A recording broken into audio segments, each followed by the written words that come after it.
got on an airplane, ended up in Connecticut, of all places, Cheshire, Connecticut, with David Loukides.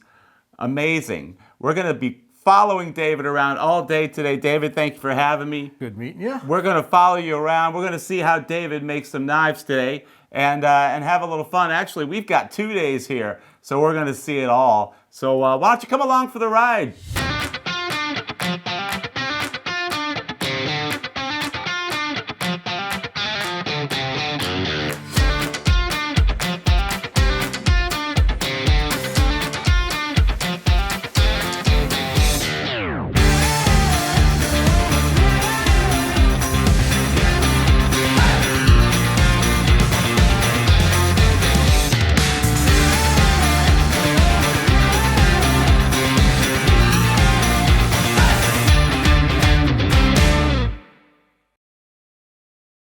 We're going to be making a twisted Damascus hunting knife. We're going to be using 1084 and 15N20. And we're going to first start off by pulling out 5/4 inch pieces of the 1084 and 4 pieces of the 15N20. From there, we're going to grind up the stock, take some of the scale off of it, so that once we're forge welding, the materials will bond better. There won't be any slag or scale from the original material left inside the weld. So it starts off looking like a rolled material. It'll end up looking all shiny when I'm done. I use a homemade belt sander, 2x72, unlike anyone you've seen the industry makes. I made it back when I didn't know much about knife grinders, but originally this had a pull motor, and this motor came out of a garbage bin, and I put a new bearing in it, and I built the machines myself. They're over 20 years old, and I make all my blades on them. Different contact wheels, even the drive wheel is a contact wheel here. Let's get into grinding up the steel.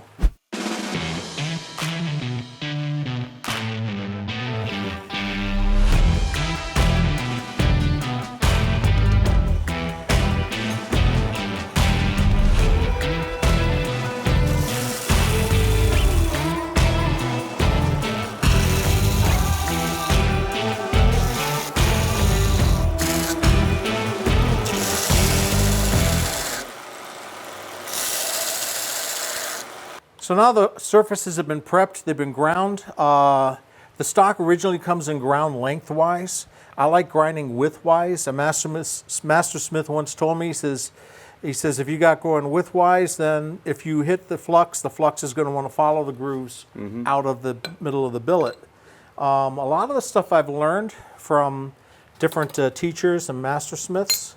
I try to take what they have and adapt it to how I make the knives. And why I say that is that one guy was very knowledgeable and I admire his work. And he was telling me to go with a certain size billet to start with.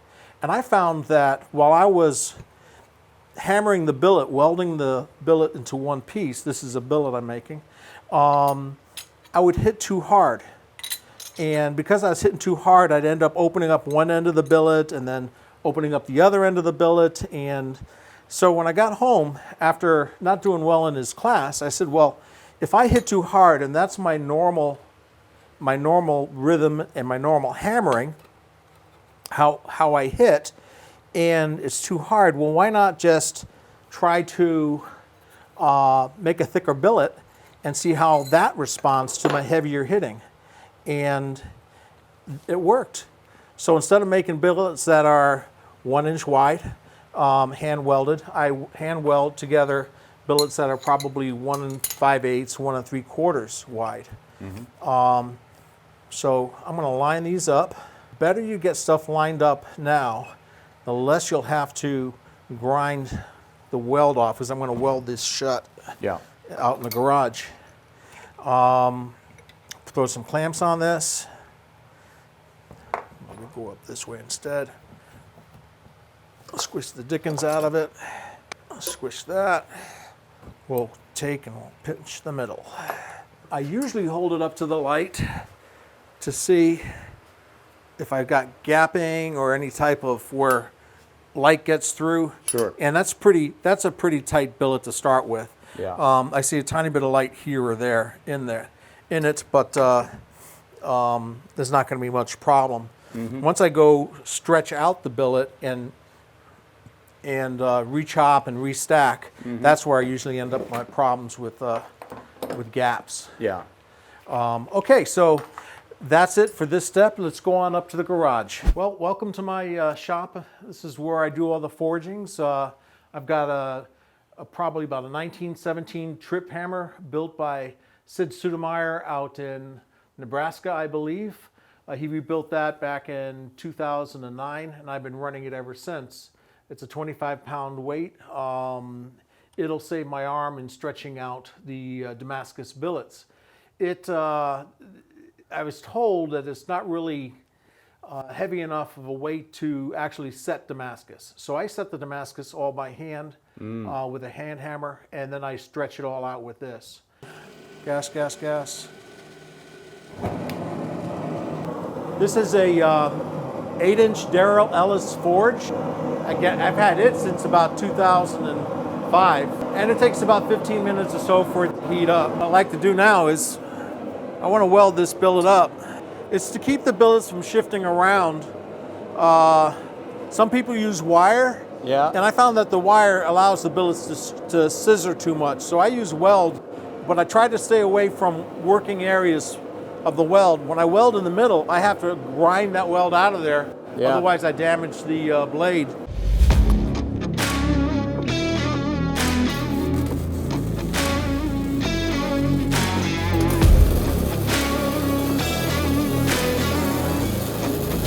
Both ends are welded. Now we're going to weld the center section.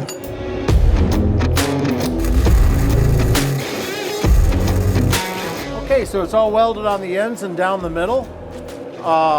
Down the middle has to get ground up, otherwise you'll have weld in your finished blade. At this point in time, now we're going to check the forge to see what temperature it's at. So what's going on now is, as the forge is coming up, the temperature, my anvil is probably about 30 degrees. If I went and I put this billet of Damascus on there and started to hand weld this, the 30 degrees will suck the temperature out of the bottom pieces, and they'll have less chance of welding correctly. So what I want to do is I want to get the anvil warmed up to at least my temperature or a little bit above. By doing that, I'll take some scrap steel, put that in the forge, get that red hot, and leave it right where I'm going to weld. You don't have this problem in Texas. No.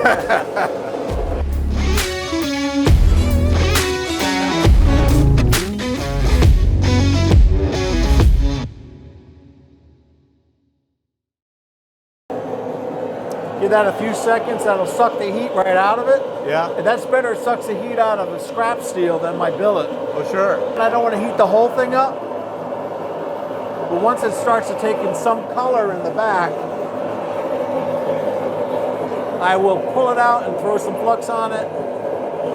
I'll do that process a couple times until I get the flux all over it. What flux is it's going to seal the metal from the oxygen that wants to cause it to decarb. And if the decarb gets in between the layers, it's not going to weld. So I'm going to seal it with a flux. Multein soap is what they make the flux out of. 20 multein. So it's just got a little bit of color on there, not very much.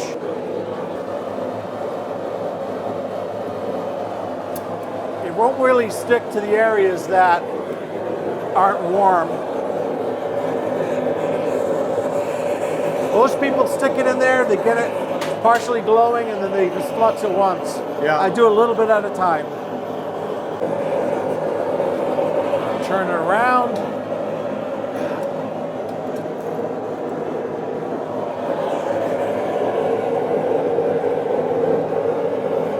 while this is heating up, I've seen guillotines that people have. So I made my own. I work in a machine shop, so that's about as heavy as a guillotine as you could ever get. That's beautiful. The sliding parts are D2 tool steel. Yeah. The rest is just common steel, but made that at home. You notice the blue paint on everything.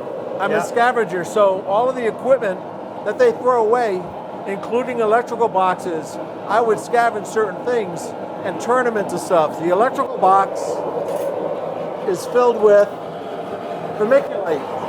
Oh yeah. So that's where I do all my annealing. My wife always comes, what do you got today, David? I've come home with more stuff and put it to use in the shop. So that's a completely fluxed billet. It's now just got to get up to welding temperature. Yeah. Welding temperature is it's a color I know, but the forge will max out about 23 to 2,500 degrees. Yeah. At that point, it's definitely welding.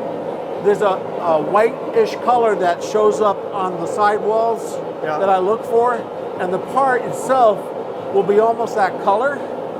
It'll also start, if it gets to an excessive temperature, it'll start spitting. So it's somewhere between the right color and a lot of spitting of sparks, or not sparks, but stuff comes out of the forge that I'm looking for.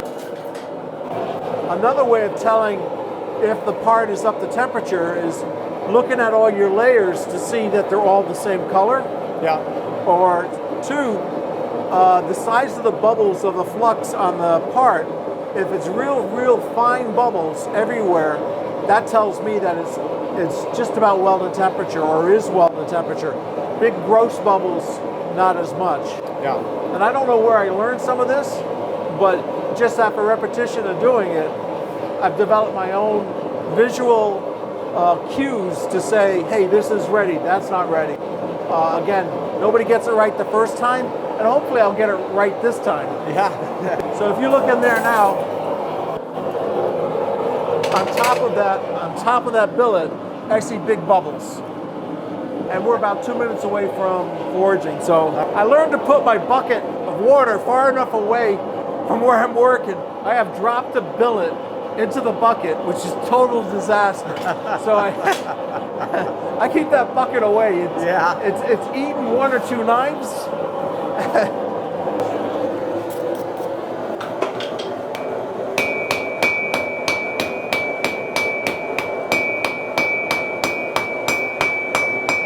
Okay, I'm going to take this out, wire brush it once. So I'm on the second side. I welded up the first side. Yeah. That's the second side. So I just took off all the crap, all the carbon, decarb, and then I refluxed it. One of the master smiths that taught me would look at me and say, Dave, why are you using so much flux? I really don't have a good reason other than I developed a pattern, and that's what I do. Again, they're very knowledgeable. Try to learn from the best, and then adapt. Okay, so this is round 2.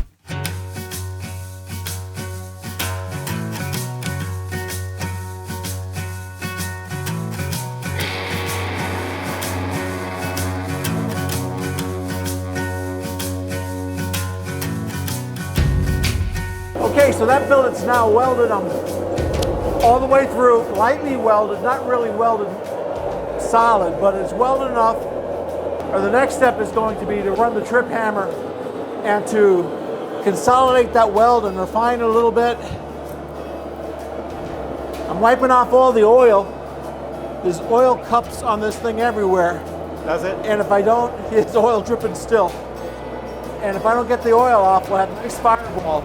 Oh, that's not good. Well, it's interesting. How about that? I got caught in the face the other day. I still got a little scar. Yeah. It hit right next to my glasses.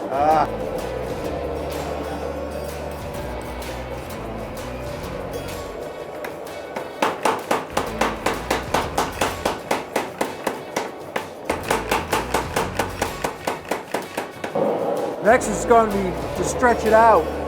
Yeah. That 9 layers, when stretched out to 18 inches, and I chop it in 3 pieces, becomes 27 layers.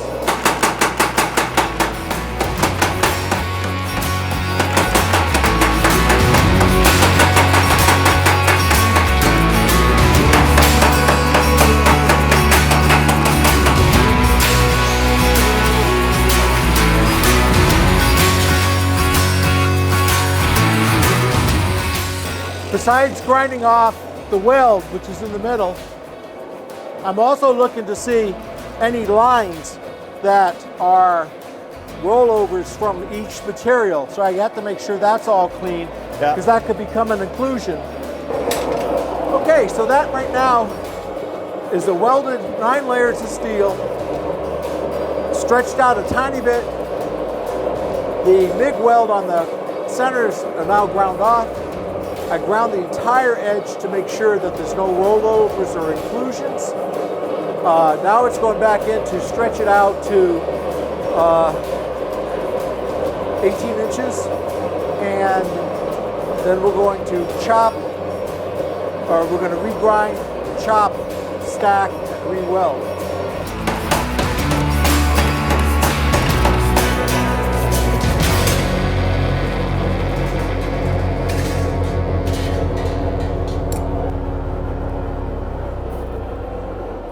So I'm going to draw that out to 18 inches, and I want it to be 1 1/4 inch wide.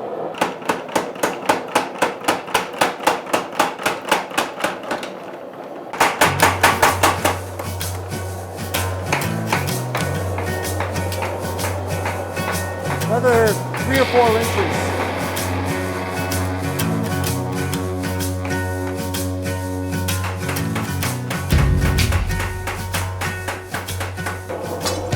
Right width. It's about 1 inch short. Maybe just a couple more runs, we'll have it nice and straight. The straighter I get it, and the more even I get it, when I stack it up, the better it is. About the right length? We're there, yeah. Beautiful. Okay, it's 18 inches long. It's 1 1/4 inch wide. 1 1/4 inch wide. 1 1/4 inch wide. First forge weld stretch out of the knife. There's a before and after. Excellent. Now the grinding that we did with the grinder over there was to grind off the welds, right? Correct. Once it was fused together, all the different layers, we didn't need the welds anymore. That, and also to take out any steps or any differentials yeah. between the sides here Yep. that got rolled over, because that'll be an inclusion into the billet. Yeah. One of the lady master smiths says it's amazing how much grinding you do to make a pristine billet, how much material you waste off of it or you get rid of. Sure. And that's so true, because if you got bad spots, you got to get rid of them. Yeah. So this will cool down. We'll go down to the shop and we'll prep it for another weld. Okay, so this is the billet that we forged in the garage. I spent extra time making sure that it was flat and roughly the same dimension by eye up there in the garage. And I want it to be 1 1/4 inch wide. So that's 5 thousandths, and again, this is done by eye. That's 5 thousandths short of 1 1/4 inch. That's 5 thousandths over of 1 1/4 inch. And that is 7 thousandths under 1 1/4 inch. That's done by eye. So people say, well, how can you do that by eye? It's only like 2 pieces of a thickness of a paper, or maybe 3 thicknesses of a paper different. And I work with my eyes constantly, and I know how to see stuff, look at it, and say, okay, that's straight. It comes naturally after years of doing it. So why spend so much extra time to make sure this is straight? When I go to stack this up, if one piece is wider than the other, then when I stack it up, I have to grind off that extra width, because It has to go flat. It'll roll over the edge if Yeah. I don't. So I try to make it as straight and true as possible to save myself grinding off material that I do not want to lose. And this is what I ended up with. It's a relatively flat piece of steel. Definitely on the edges it's the right width. And I'm going to go to grinding the scale off of it. Okay, so I'm using a ceramic belt by 3M. I used to buy these regularly, but the price has gotten up so they're so high. They're about $19 a piece now. Wow. So I'm using a belt from Combat Abrasives. Combat Abrasives sells a belt that it's almost up to this quality for about $10. So I'm spending about half the price, and maybe it's just about 10% less efficient in the long run. So I still have a few of these left that I use to scrape some of this slag off, because that's the hardest part, is getting this thing to become bright. Yeah. Is to get the crap off of it.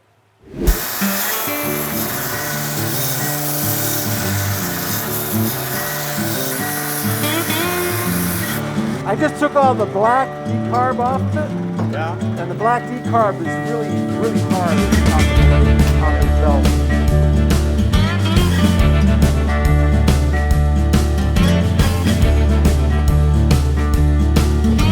Now I want to grind it this way.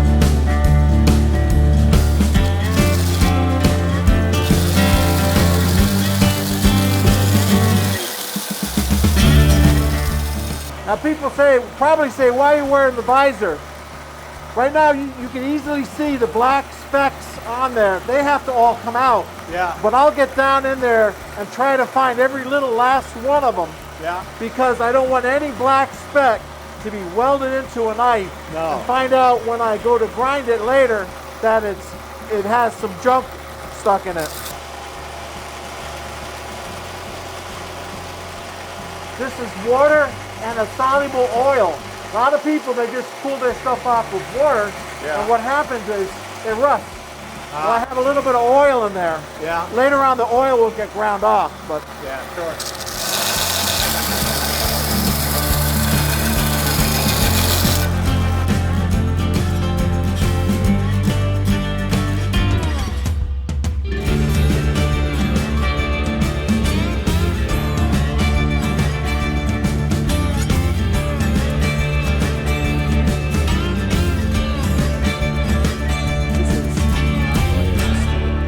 stretched out to 18 inches, a little bit above, and I'm going to mark it off so that I can cut this and restack it and then re-weld it. So what I like to do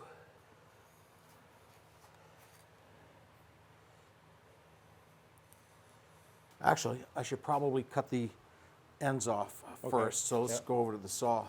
A little Harbor Freight bandsaw that I didn't put the legs on. Yeah. And it enables me to have it like a bench top.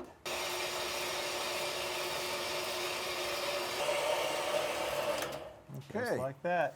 Just like that. So the ends have been cut off, the uneven roughness of the ends. I left a little bit on there. Yeah. And why I do that is I can easier measure and divide this up into 3 pieces and try to guess where the good steel is. I now know where the good steel is. It begins right about here, versus before I had a 1/4 inch lump of junk on there.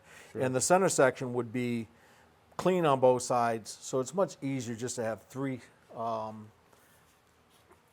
clean ends, or clean ends of the 3 pieces when you go to do it. So let's find out what we got for length here. 18.625, which is 5/8, divided by 3 equals 6.2. So it's about 6 inches and 3/16 of an inch per thing there. Mark that. There she goes. So we cut the pieces into the billet into 3 pieces. I've got some leftover marker on there, and I probably got some oil on there too. So let's we'll take and we'll clean that marker off. I'll put it on my bench. There's enough crap on my bench. I don't know what it's going to get on it. I will put these in, and the first time I'm going to put them in, I'm just going to put them in like this and hold it up to the light and see what's bent what direction. So I see that this has a bend there. I'm going to put it to the outside and re-hold it, and that works pretty good. There's a bend in the middle on that one. I'm going to flip it over this way, and that seals up pretty nice. So I adjusted the pieces so that they all kind of complement and go together so that the gap between them is minimal as possible. And again, I spent a lot of time making these the right thickness out on the forge so that they're the right thickness in here, so when I weld it up, I don't have to grind off extra. When I first made my billet, the first billet had 9 pieces in it. So this bar right here has 9 pieces in it. Yeah. And since it was all one thing, one bar, that has 9, that has 9, that has 9. So 9 times 3 is 27. So after this weld, there'll be 27 layers of steel in this bar. That's how you gain the count. A coarse billet, 20 to 80 to 100 layers of steel. A medium billet, 100 layers to 150 to 200. And a fine billet, fine pattern billet would be 250, 300, 500. Some people go up to thousands. But at a certain point, your contrast disappears. Sure. Because the layers are so fine, you don't see any differential between the dark and the light once you hit them with acid. They become too fine. Too fine, right. So now I hold it up to the light, and I barely see any whisper of light between the bars. And that to me is great. Less chance for oxidization amongst them. The flux will get pushed out of it once I weld it. And this is ready to go upstairs again. Okay, so we've come up from the basement after grinding the billet, sawing the billet, and restacking it. So each one of these 3 has 9 layers in it. I'm going to weld the ends like I originally did, and from there we're going to go into the forge and we're going to bond all 3 of those, weld all 3 of those layers together in the forge. So first step off is welding.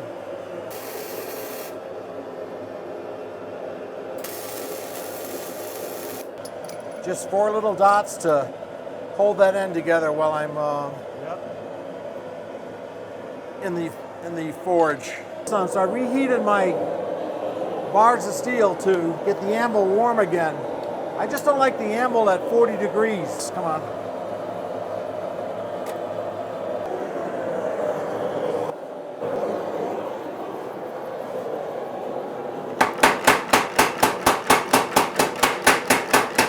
That's the billet, the second weld, 27 layers of steel.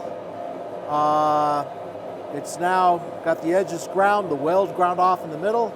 I don't see any inclusions to say that they rolled over anything on the edges.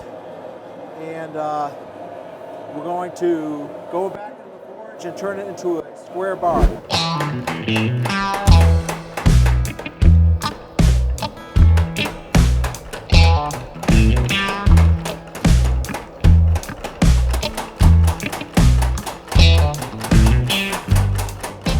So after taking that bar and forging it into a square and turning it into a length, I'm going to heat it up and start the twist into the steel that'll later on show up in the forged finished blade.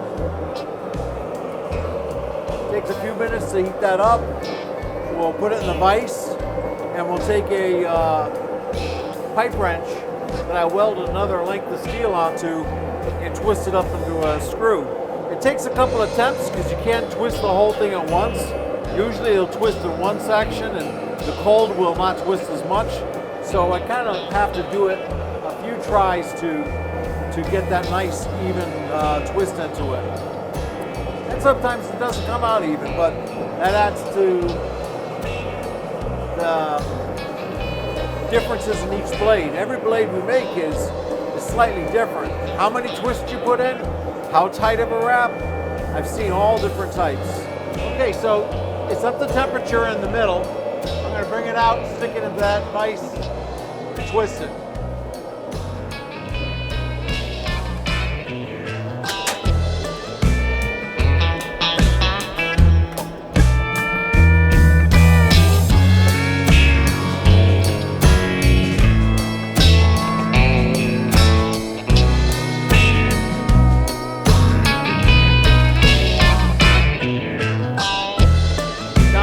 Nice.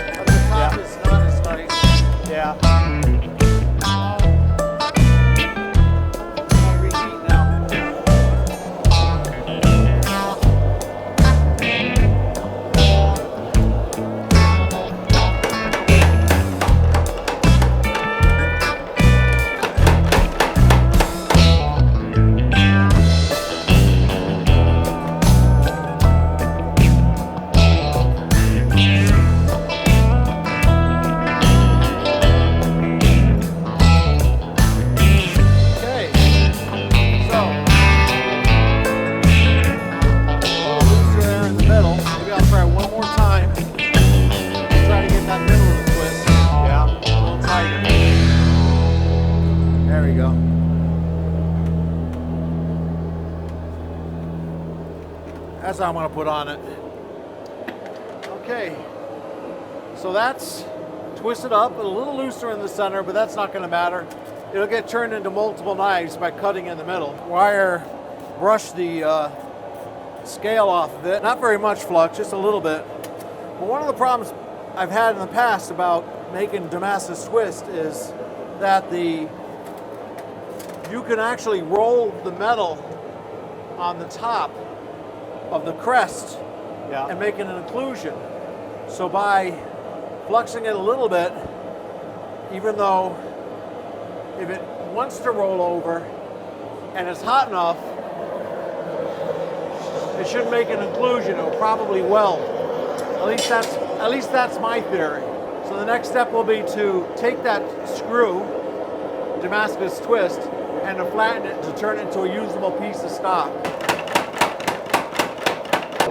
If you would, go down below and hit the thumbs up. That helps us a lot. Also hit the subscribe button and the bell for us. That helps us with the algorithm.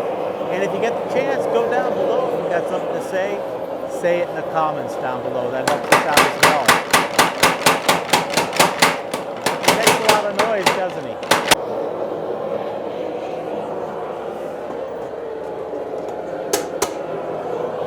So putting that in there is going to take, slowly cool it off, and it'll anneal the blade a little bit. You don't necessarily have to do that, but now that the blade is annealed, I've got this piece of steel that's got the twist in it, and I'm going to chop a section out of this piece of steel and make that into a knife. Make it 6.5.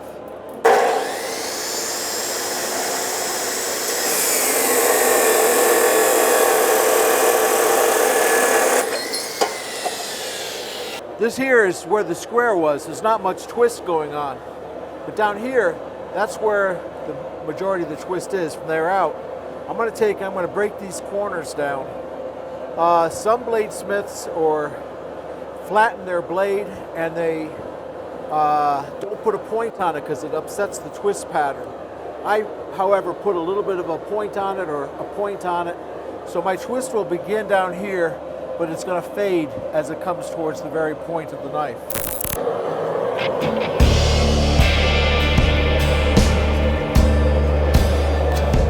Put a point on it.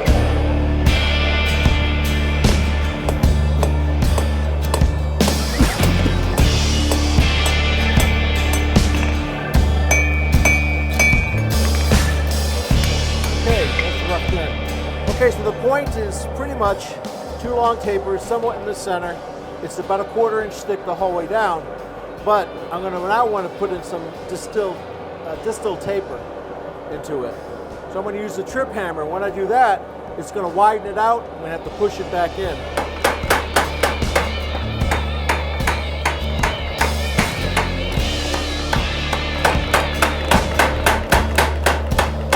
It's kind of like you push it one way, it comes out another way. You push it another way, comes out another way. You keep on guiding it back and forth until you get where you want to go. Mark that a little notch.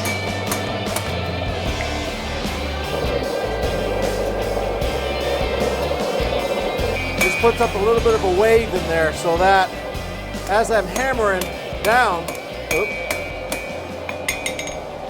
it'll guide the metal that way.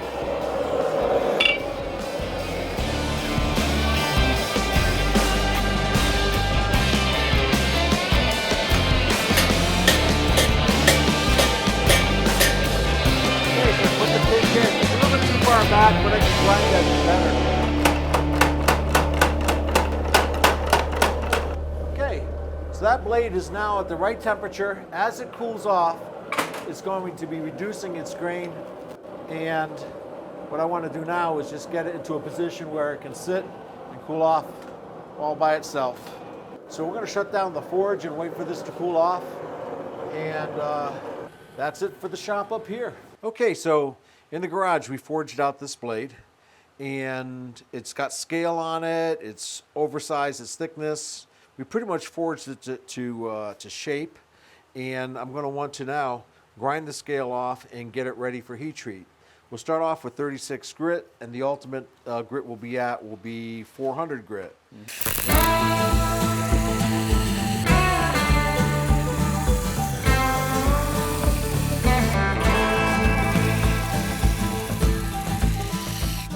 How I check for straightness, you can do it by eye.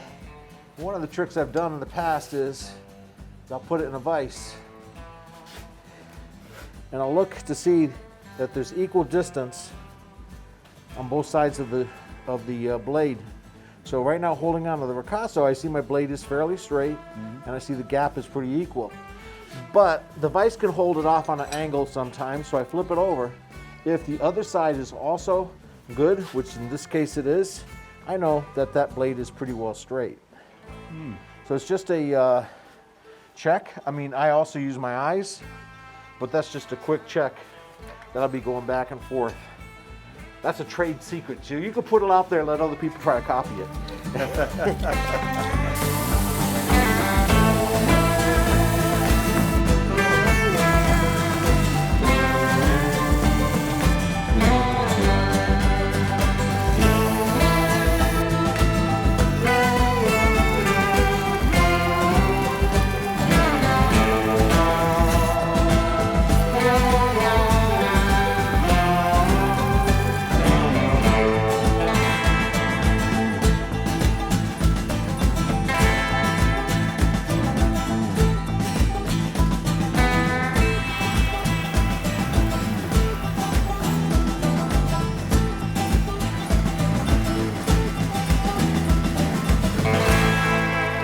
Okay, so the eat and heat oven's up to temperature. It's 1500 degrees. It's nice and stable. The $14.99. The blade is been ground and ready for a heat treat. So we want to get it up to a critical temperature, and that for this 1084 is 1500 degrees. Then we want to cool it off in oil. It's fast oil. There's slow and fast oils. It's different brands.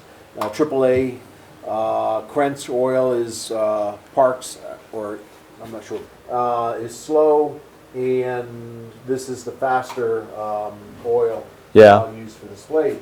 So I want to put this in there. I'm going to put this back in here. Another chance to melt my camera here. Look, it even looks hot. Okay, so the oven's been up to 1500 degrees. The knife blade has been in there for 10 minutes for a soak. I peeked a couple seconds earlier, and it looks like a nice even color. And I'm going to now grab it, take it out, and quench it.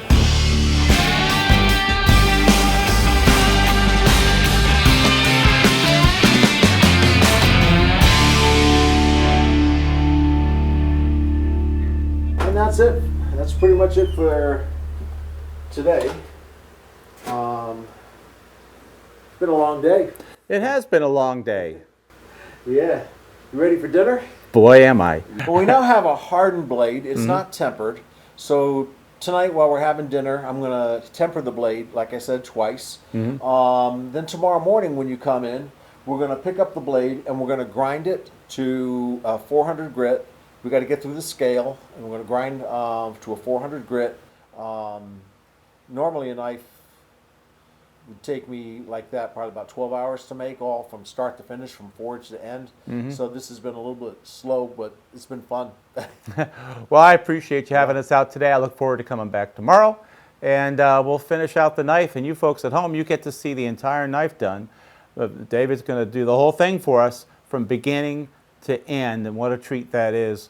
I appreciate you all sticking with us this long, and we're going to come back. Hey, this is me back in my home studio. I really appreciate you staying with us for this entire video. I know it was a long one. Now we have day 2 coming up very shortly, so keep your eye out for that. We'll release that very soon. I appreciate you sticking with us. If you would, please give us a thumbs up and subscribe down below. It helps us out a lot with the YouTube algorithm. And if you have any recommendations on other people we should visit, other knife makers, or other topics we should visit, please put it down below in the comments section. I really appreciate your help. Thank you for joining us. I'll see you in the next one.